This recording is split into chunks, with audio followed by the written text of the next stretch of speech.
And I'm probably getting off topic a little bit with this, but just go and look up words such as individual. A lot of people think this means to be someone who is unique, but really it comes from the word indivisible, which means you are simply one peg in the massive porridge of human population, and you are indivisible to anybody else. Therefore, you are not unique at all. You are indivisible from the masses. That's what the word individual means. If you look up the word nice, that's a good one. They're always telling us to be nice. If you look up the origins of the word nice, it comes from the Latin necere, which means to be ignorant. Later in Middle French, it was stupid and uninformed.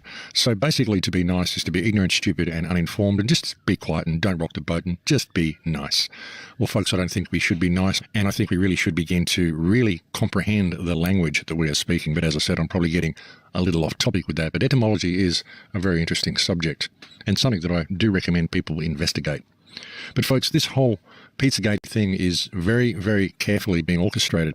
The way attention is being shifted onto the pizza store, as I said earlier, there are many people who are attacking the pizza store, and the pizza store should not be the focus of attention.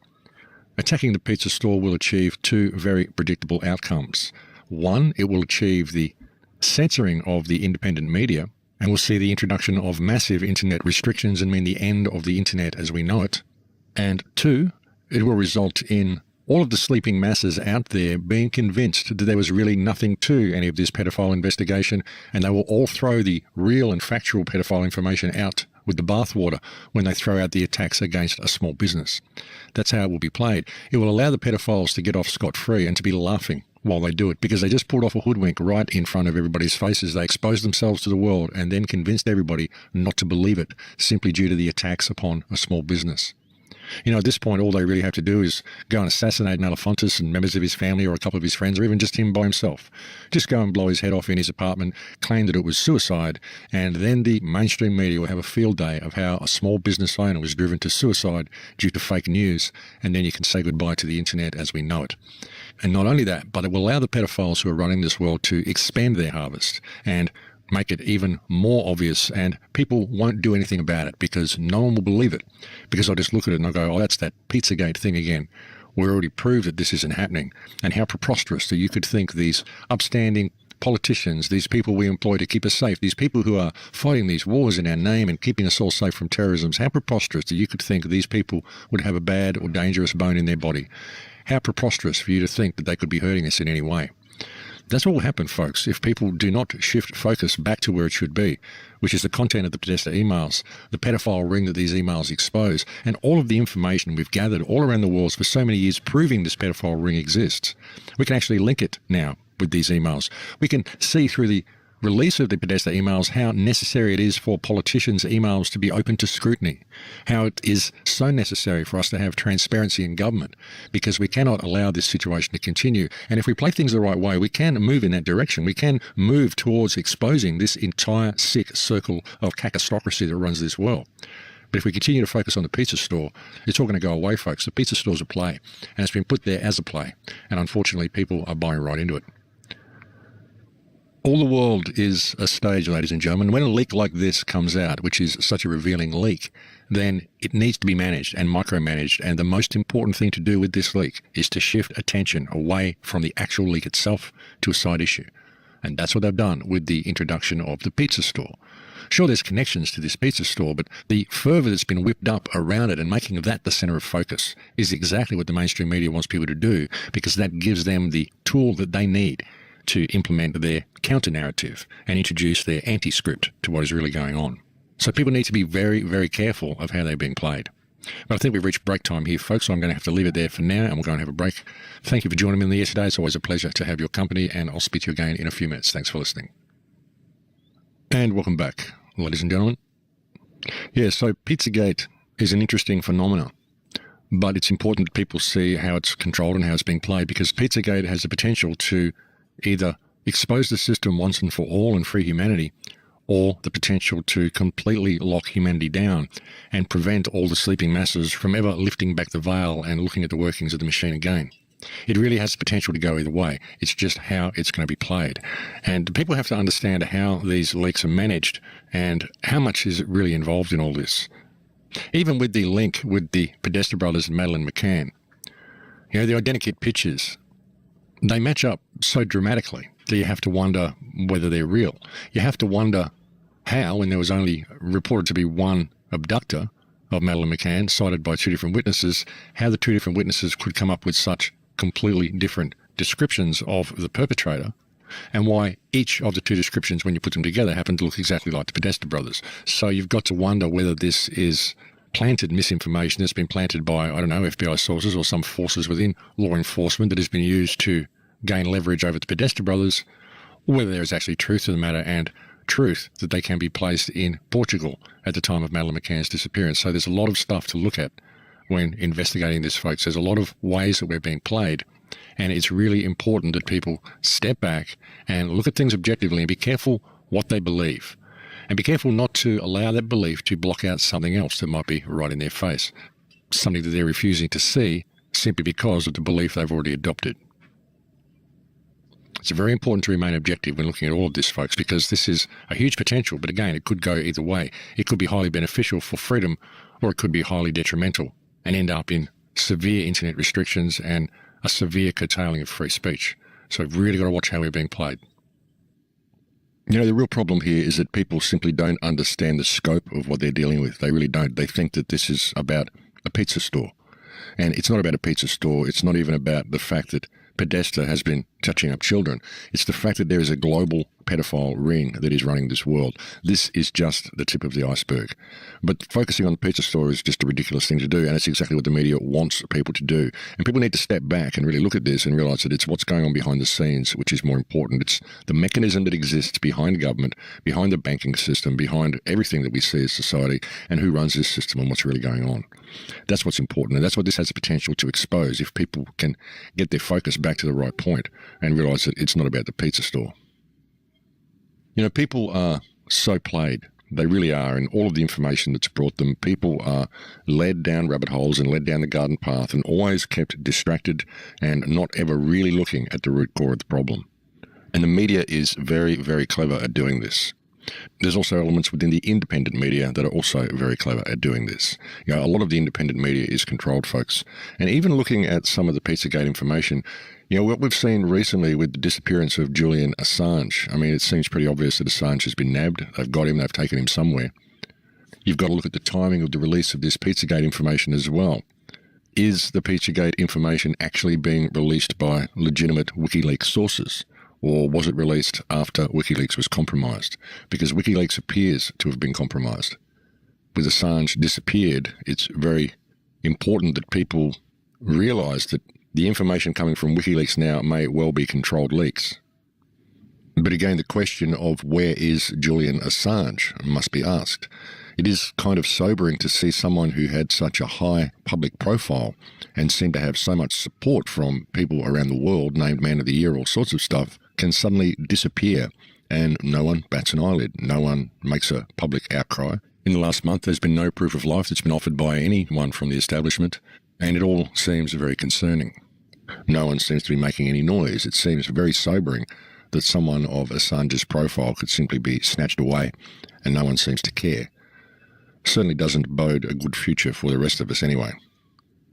The freaky thing about the whole Assange WikiLeaks situation is how someone who is reporting crimes, such as WikiLeaks is doing, can be charged for a crime, for reporting these crimes, simply because of the mechanism of national security they put in place. Again, the word magic, the spells that they write down, which are done, and you can see, obviously, via WikiLeaks and via the fact that Julian Assange has been viewed as a criminal for reporting crimes, you can see that the laws have been put in place to protect the criminals who write the laws. That is the main purpose of the legal system. It isn't to afford any protection for the man on the street.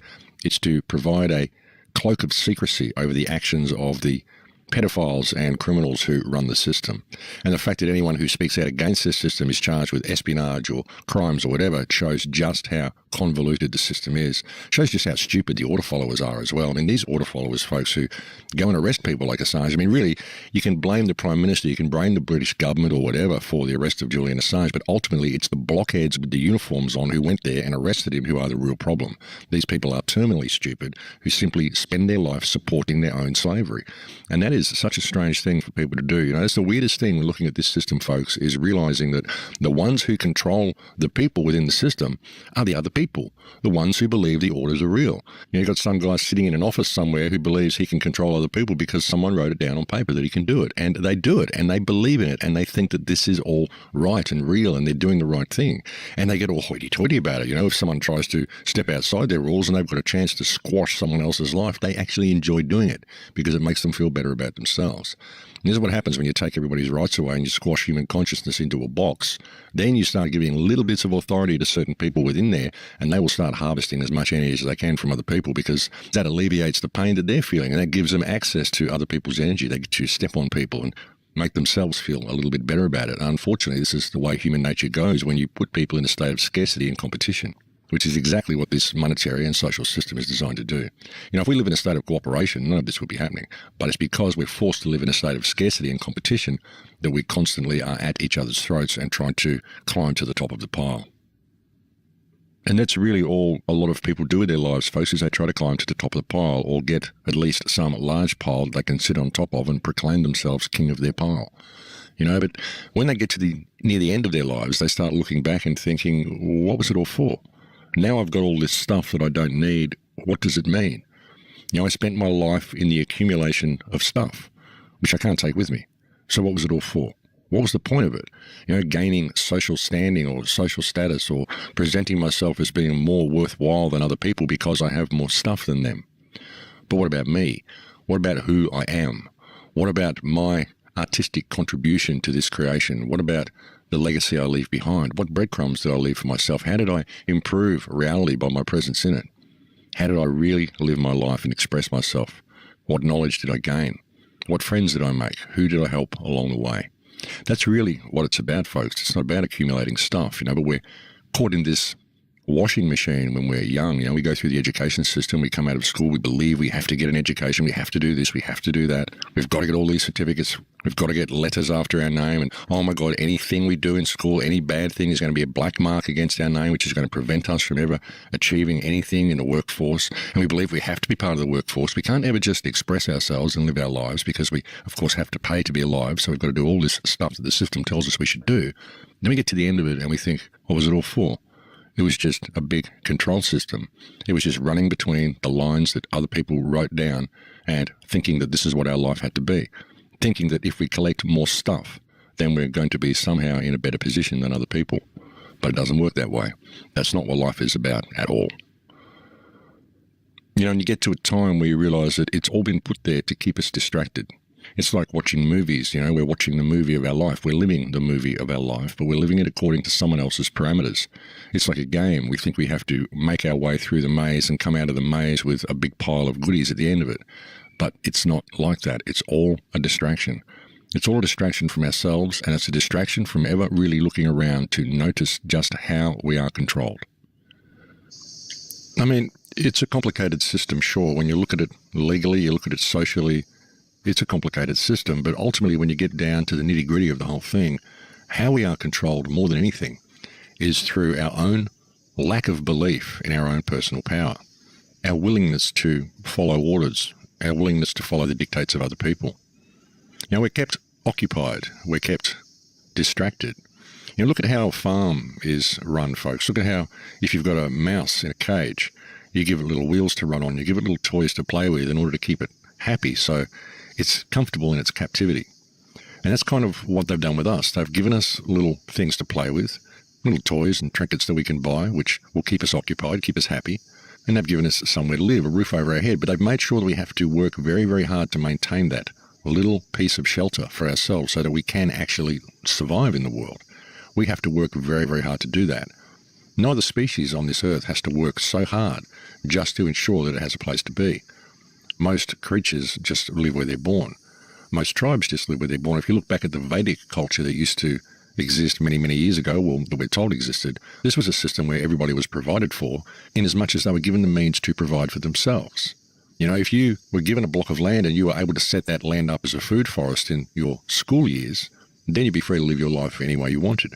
And there'd be no reason for you to go and invade anybody else's country or steal anybody else's land because you had all the stuff you need there. We would have a cooperative society, but everything about this society is designed to make sure we cannot cooperate with each other. It's not profitable for us to cooperate with each other.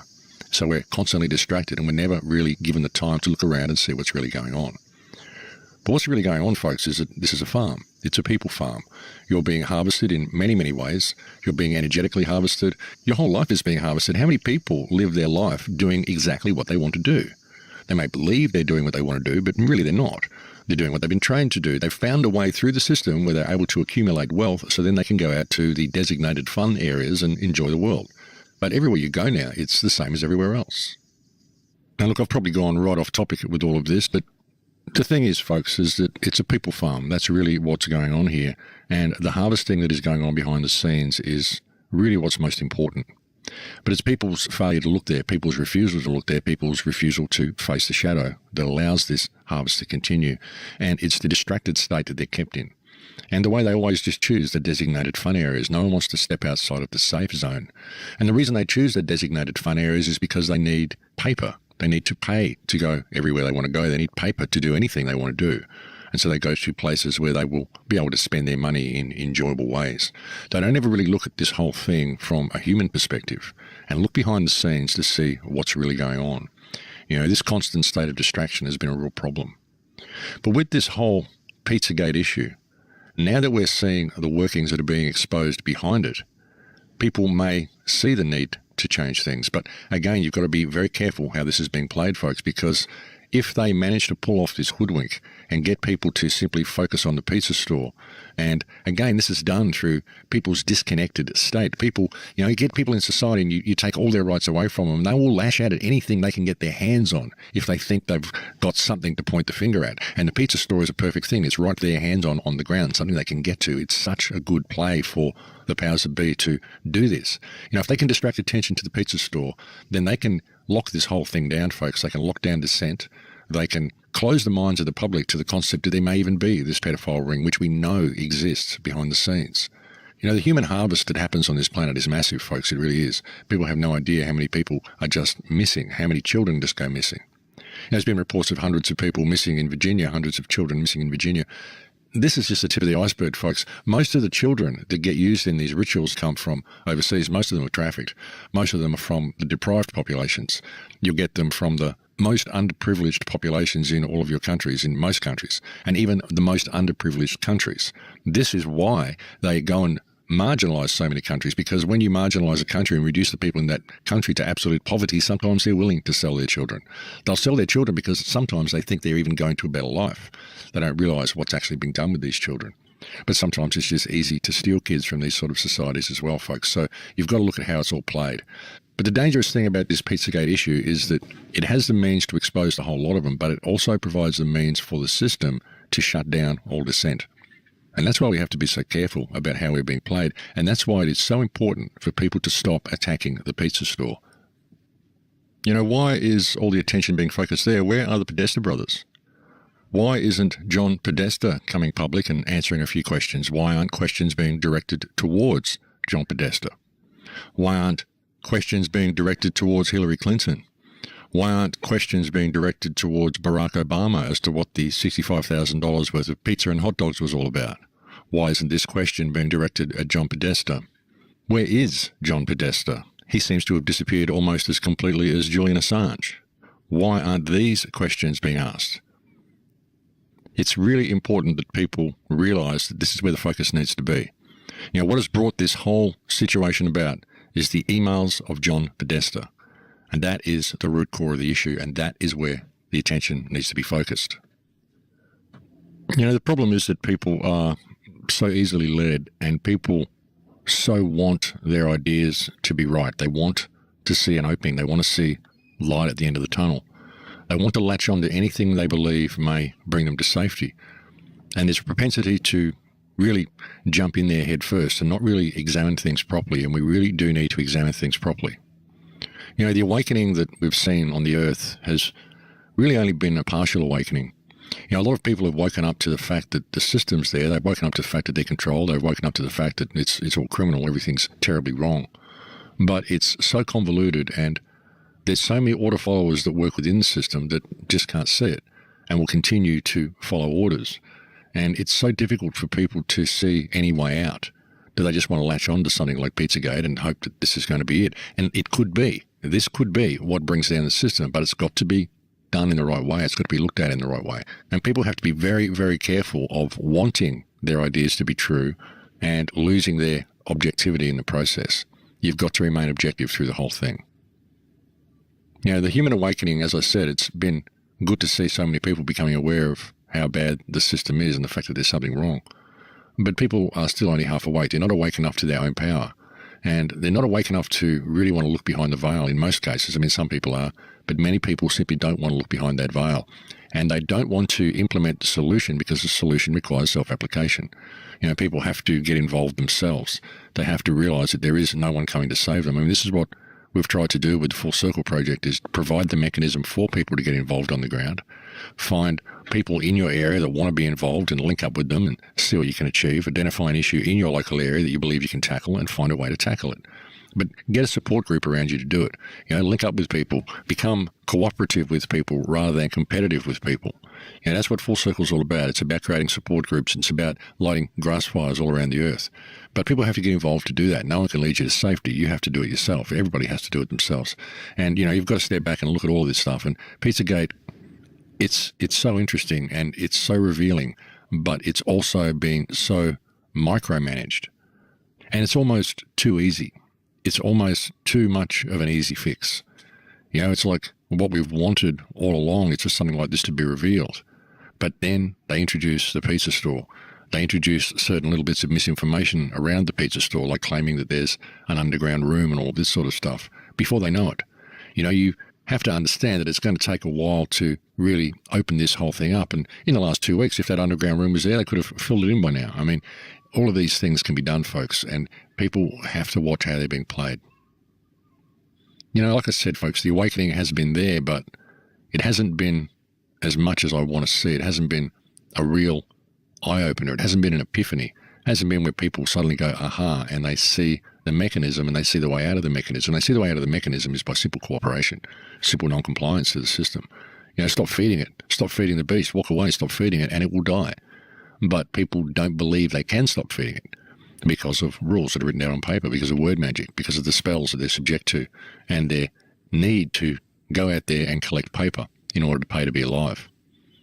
Yeah, it's the most difficult thing for many people is when they see the system, they just go, oh my God, it's so big and so vast. How do we ever find a way out of it?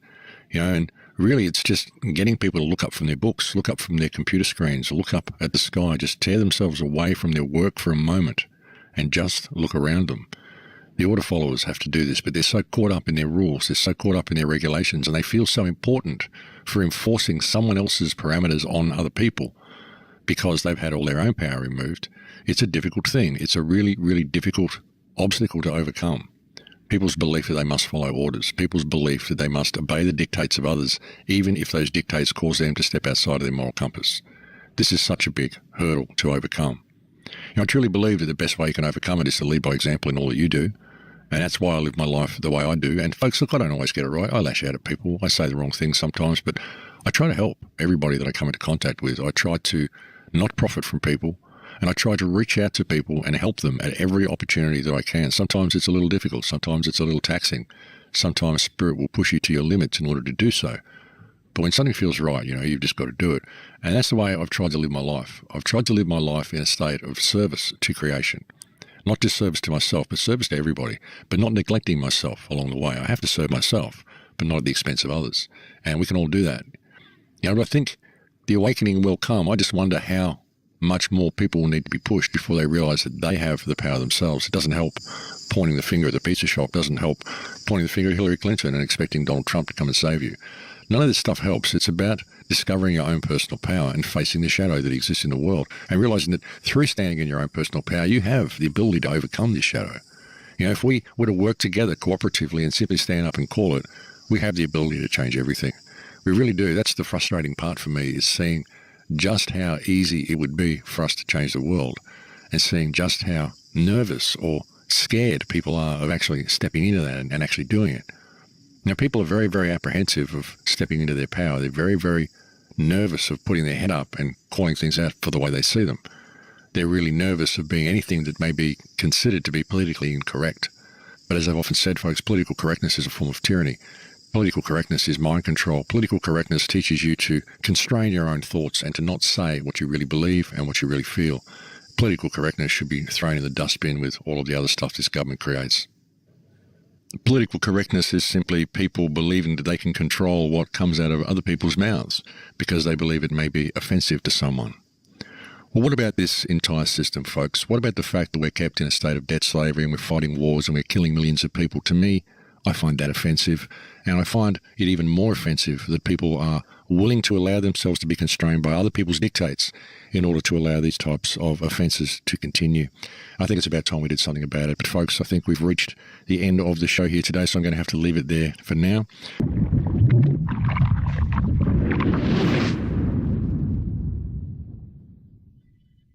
It is some disaster for any mind to hold any one thing for truth that is untrue, however insignificant it be, or however honestly it be held. It is a greater disaster when the false prejudice bars the way to some truth behind it, which, but for it, would find an entrance to the soul. And the greatness of the disaster will in this case be measured by the importance of the excluded truth. And this week's opening quote comes from Henry Liddon. Welcome to Surviving the Matrix. Ladies and gentlemen, my name is Maxwell Egan. It's a pleasure to be with you once again, and I will be your host for the next hour. One really must be careful when proclaiming the truth on any matter, folks, and one must be very careful of what they choose to believe along the way. As I've often said, belief is the enemy of knowledge, and when you choose to believe something, then you often block your mind off.